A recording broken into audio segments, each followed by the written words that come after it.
In a frozen world where mercy has no place and survival is a punishment, a cast-out girl stumbles into a hidden shelter, only to find a human long thought extinct waiting in the shadows. But what starts as a fight against the cold becomes a battle against those who want to control her evolving blood. She's not just surviving the storm, she's becoming the spark that could burn down the system. And they have no idea what she's turning into. If you are new here, then please subscribe this channel and show thumbs up by liking the video. Now let's move toward this wonderful story. The wind howled like a beast across the ice, its voice sharp and endless. Snow fell in thick waves, covering the ground in white silence. Nothing moved in the open. No birds, no animals. Only the storm. But through that cold emptiness, one figure stumbled forward, her steps slow and uneven. Her name was Nira. Her face was pale, her lips cracked from wind and frost. She wore a torn gray coat that had once belonged to her mother. Now it barely held back the cold. Her boots were gone, lost 2 nights ago in the river. Her feet were wrapped in cloth, soaked and nearly frozen.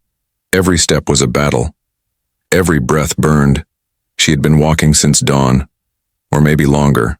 Time didn't matter anymore.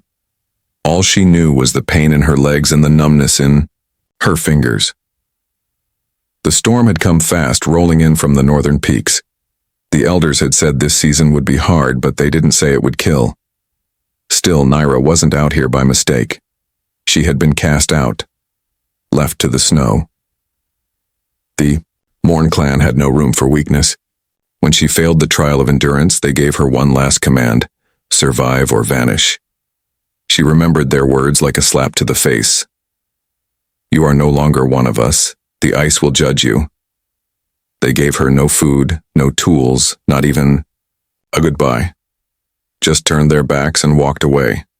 She had cried then, not from fear but from shame. She had tried to be strong, to follow every rule, but her body had failed her, and now the storm would finish the job. Nira stumbled and fell, hard onto her knees. Her hands dug into the snow, and for a moment she didn't move. Her chest rose and fell in ragged gasps.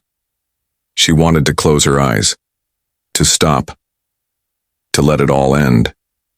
But then, through the haze of snow, something caught her eye. A shape. Just a lump in the white, almost invisible. She squinted. It was metal. A square hatch half buried in the drift. Her heart skipped. Shelter. Maybe just a storage room, maybe old ruins, but it was something. A chance. With her last bit of strength, she crawled to it. The hatch was cold under her hands. She pushed. Nothing. She pushed again, harder. It groaned, but didn't move. Gritting her teeth, she slammed her fists into it again and again. Her arms burned, her lungs screamed, but she didn't stop. And then with a deep, tired creak, it opened. Warm air hit her face like a blessing. The scent of fire and dust drifted out. She didn't wait. She lowered herself down the ladder, her body trembling with every rung. Her feet touched solid ground and she collapsed. The warmth wrapped around her like a blanket, melting the frost from her skin. But just as her mind began to rest, she realized something else. She wasn't alone. A figure sat near the fire. A man. Still, silent, watching her with calm eyes. He didn't move, didn't speak. His skin was darker than hers, his beard thick with gray. He looked tired, not from the day, but from many years. Nira froze, panic rising in her chest. Her people said the humans were gone, wiped out long ago. But here was one, living in the snow like a ghost. The story said they were dangerous, violent, too wild to be trusted. Her breath caught in her throat. The man raised one hand slowly, not a weapon, just a gesture to show he meant no harm. His voice was low, quiet. If you leave, the storm will take you. Nira didn't answer. Her back hit the wall behind her. There was nowhere to run. Her fingers throbbed, black at the tips. She couldn't go back outside. But this was a human. She had no idea what he might do. He turned his face back to the fire, not pressing her, not asking questions. "My name's Kaylin," he said after a moment.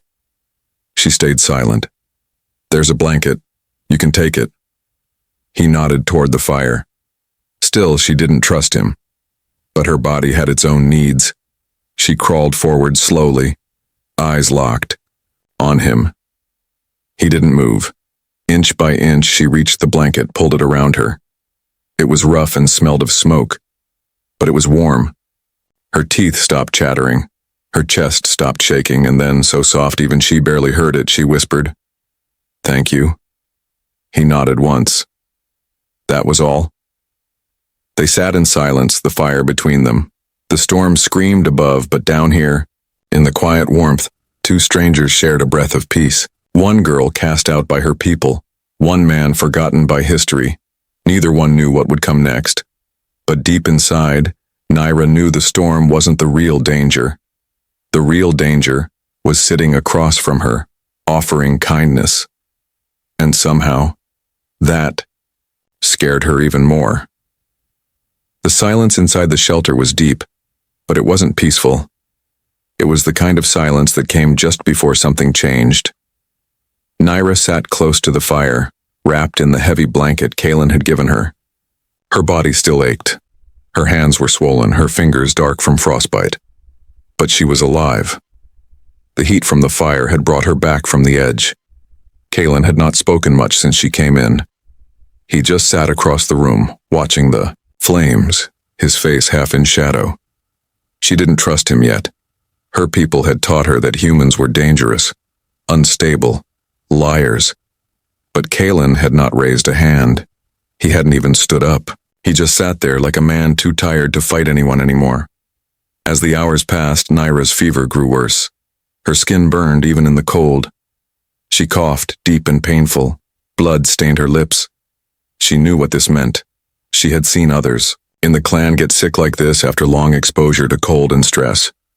The elders called it the winter sickness. No one survived it. There was no cure. Her heart pounded harder with each cough. Her breath came in short gasps. Kaylin finally moved. He walked slowly to a shelf near the wall and pulled down a metal case. He opened it and took out a few strange tools, some old, some unfamiliar. "Let me see your hands," he said calmly. Naira hesitated, eyes wide. "Why?" she asked. "Because you're going to lose them if I don't help," he answered. His voice wasn't angry. It was just firm. She didn't believe him at first, but the pain in her hands told her he might be right. Slowly, she reached out. Kaylin knelt beside her, took her hands gently, and began to treat them. He sprayed something cold and foamy that stung her skin. She winced, but didn't pull away. His touch was steady, like someone who had done this before. "You're lucky," he said. "Much longer out there and your fingers would be gone." Naira watched his face. He didn't look like a monster, just a man who had seen too much. "You're a healer?" she asked quietly. He didn't look at her. "I was," he said. "A long time ago." Her cough came again, worse this time. Kaylin's eyes narrowed. He took out a scanner, waved it across her forehead, and frowned. "Fever's climbing," he muttered. "You've got the virus, one that hit your kind during the border winters. I saw it before."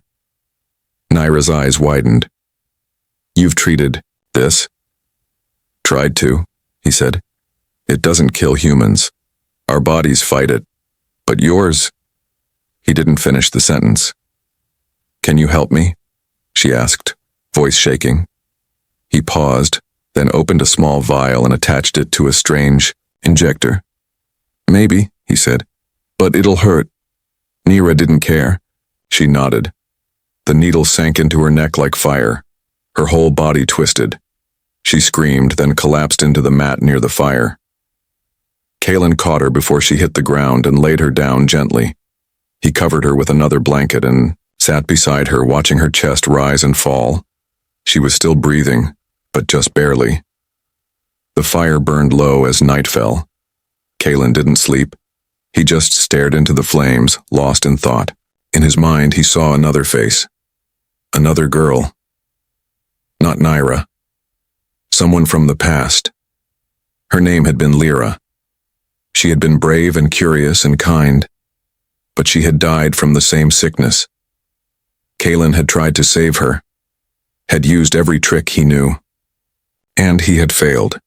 That was the day he walked away from everything, left the wars, left the world, and built this shelter in the snow, alone. Now Nira was here, and something about her was different. He scanned her again while she slept. Her cells were changing, not breaking down, adapting, fighting back. No one had ever done that, not like this. Her body was building something new, maybe a cure, maybe more. Then the alarm sounded. A sharp, flashing red light blinked on the wall. Movement outside. Kaylin jumped to the screen. 6 life signs. Fast, organized, soldiers, not random scavengers. Someone had tracked her. Or him. Or both. He cursed under his breath and grabbed an old rifle from the wall. He checked the charge. Full. Then he strapped on a dusty vest of armor and turned to Nira. She was still weak, still burning up, but her eyes opened when he shook her gently. "They're coming," he said. "Who?" she asked, voice dry. "Not your people," he said. "Worse." She sat up slowly, pain in her limbs. "Bounty takers," she whispered. "Red badges. They don't leave survivors." Kaylin's jaw tightened. "Then we don't. Give them a chance." Outside, 6 dark figures moved through the snow. Red lights glowed on their helmets. Their boots left deep marks in the white ground. Inside, Kaylin handed Nira a small plasma pistol. "Can you shoot?" he asked. She looked at him, scared but steady. "I won't die without a fight." The shadows stopped at the hatch. A deep voice shouted through a speaker, "Open the door. Give us the girl. Kill the rest." Kaylin didn't answer. He aimed his rifle at the hatch. "Let them try," he said. The storm outside had calmed, but the real storm was just beginning. Inside that shelter, a hunted girl and a forgotten man prepared for war. They had nothing left but fire, pain, and the will to survive. And sometimes that was enough. Smoke still lingered in the air. The walls of the shelter were blackened with burn marks, and the floor was littered with the remains of the fight. 3 soldiers lay still, gone. The other 3 had been knocked unconscious, their weapons taken, their bodies tied and shoved into the corner.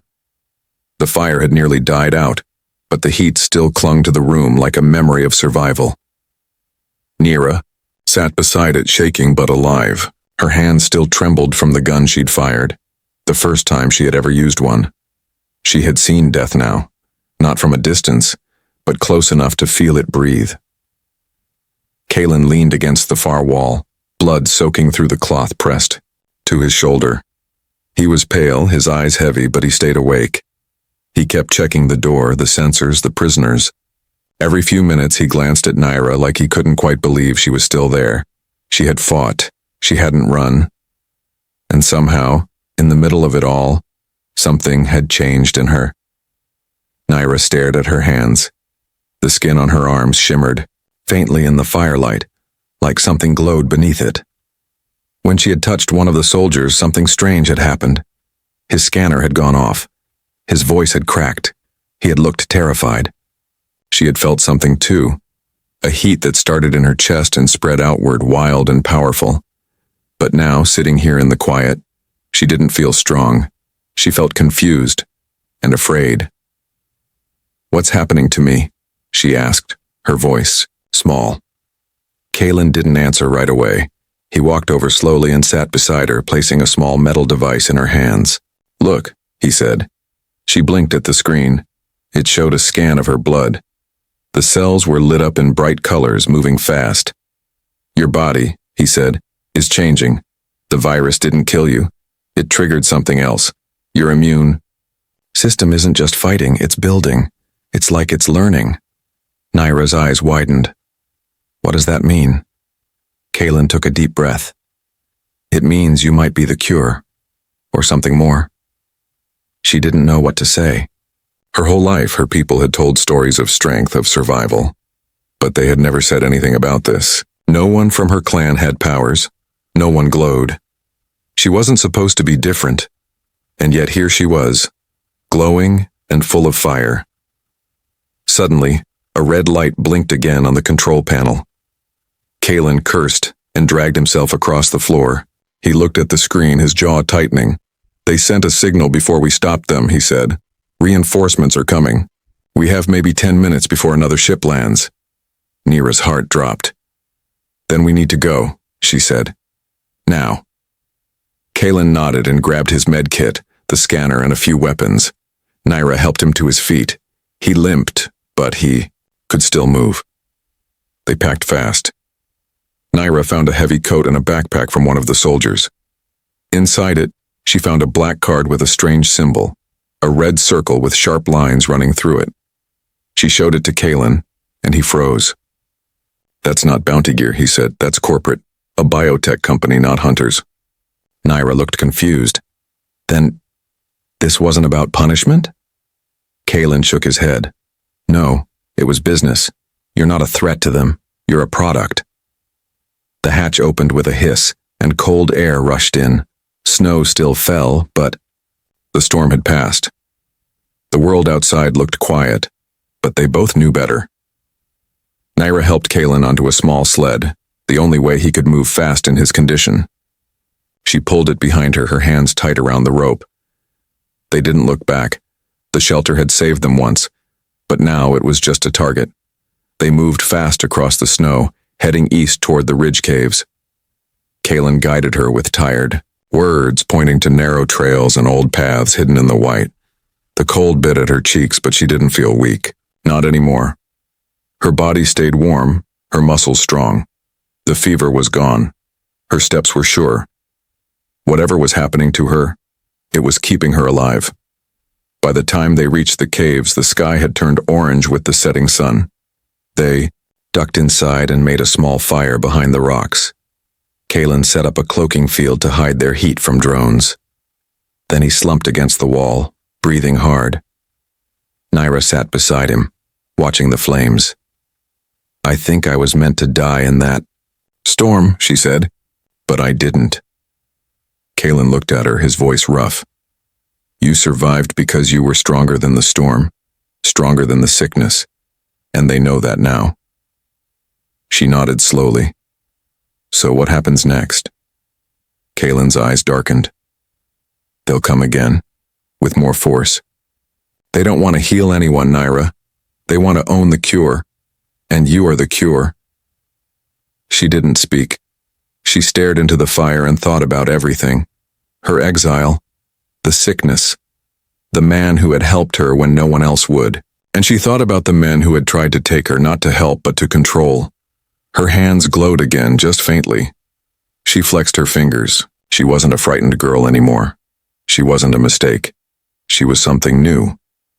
And she was ready. The sky above the mountain was heavy with clouds, but no snow fell. Just silence. In the cave, Nira moved with care. Her steps were steady, now not like before when each movement had felt like a struggle. The fever was gone. The shaking had stopped. Her breath came easy, and her skin, though pale, held a quiet energy beneath it. The faint glow along her arms had returned. It flickered, gently under her sleeves like embers that refused to die. She crouched beside the fire, checking the weapon Kalen had given her. It was a small plasma pistol, worn and scratched, but still working. Her hands no longer trembled when she held it. Kalen sat nearby, propped against the wall of the cave. He was pale, weaker than before. The fight had taken more out of him than he admitted. A dark patch of blood stained his side, but he kept going. His eyes were sharp and his hands were busy setting up traps along the cave entrance. Motion sensors, wires, small charges, all made from scraps and old tech. He moved slower now, wincing with each breath, but he didn't stop. "They're coming," he said softly, not looking at her. Nira nodded. She already knew. The feeling had been growing in her chest since they left the shelter. Not fear exactly, but something deeper. Pressure.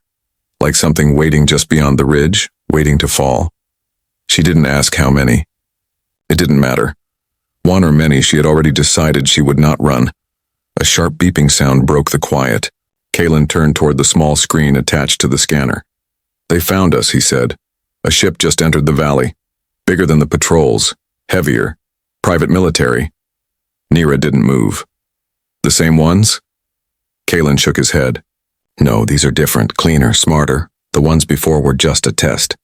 These are the real hunters." Outside, the black ship descended like a shadow.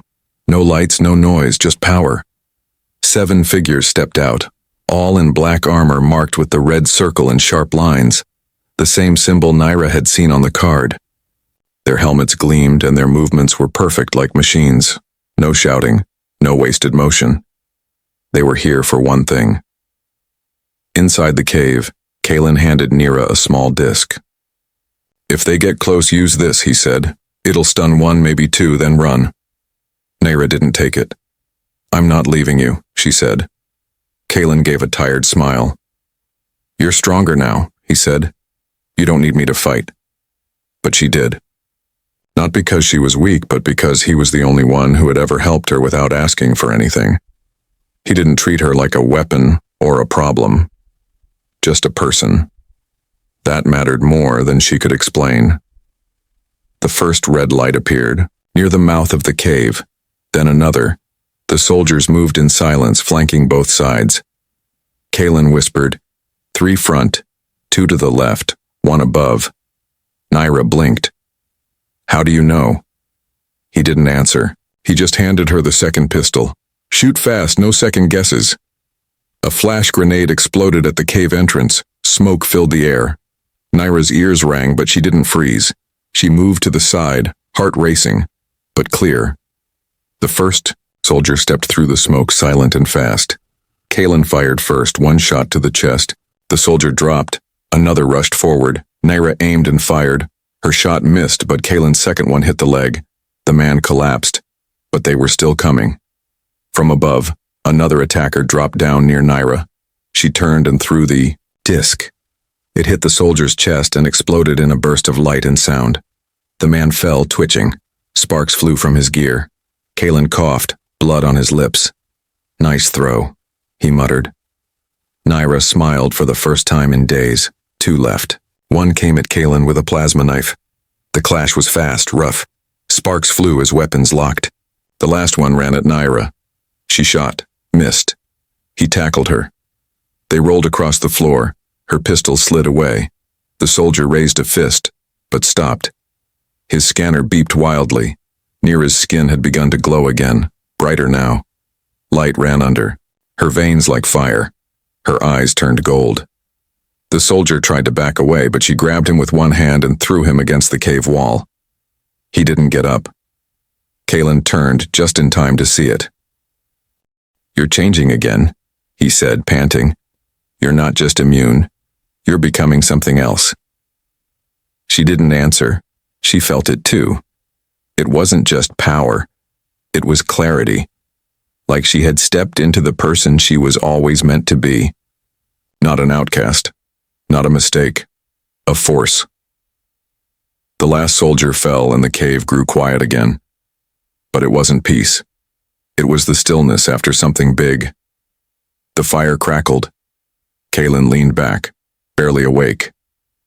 Nira sat beside him, eyes still, glowing faintly. She reached for his hand. It was cold. "You need help," she whispered. He looked at her and nodded. "We both do." They stayed like that as the black ship above powered down. A new voice crackled through the radio. "Target active. Orders confirmed. Begin next phase." Nira stared at the sky. She knew more would come. Bigger ships, bigger plans. But now, she was ready.